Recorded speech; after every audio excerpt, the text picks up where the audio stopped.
Now, Thailand's Deputy Prime Minister is the new leader of the ruling Palang Pracharat Party.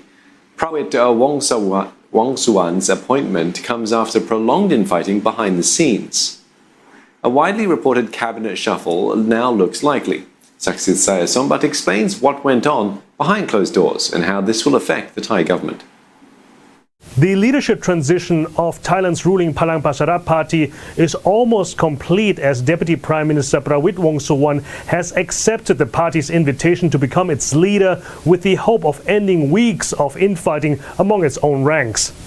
The search for a new leadership was triggered 3 weeks ago by a mass resignation of the executive board, effectively toppling then-party leader Uttama Savanayon, who's also Finance Minister, and Secretary General and Energy Minister Sonthirat Sonthichirawong.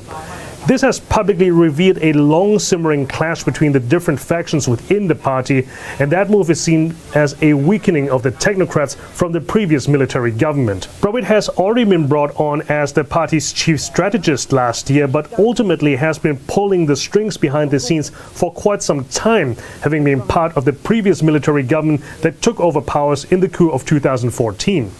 The Palang Pracharat Party was created 2 years ago during the military government of Prime Minister Prayut Chan-o-cha for the main purpose of keeping him in office after the 2019 democratic elections, and which he did. With Prawit running unopposed and almost as good as confirmed as the new Palang Pracharat leader, we're now one step closer to an imminent cabinet reshuffle that was going to take place earlier this year but has been sidelined by the COVID-19 pandemic. As Thailand is slowly coming out of partial lockdown, the focus now shifts to how the government will handle the economic fallout of the pandemic that includes over $60 billion earmarked for relief measures. And some observers say that this could be the next bone of contention not only within the Palang Pracharat Party but also with the other coalition parties, as they are all vying for the most high-profile seats in the cabinet. Saksit Sayasombat, CNA Bangkok.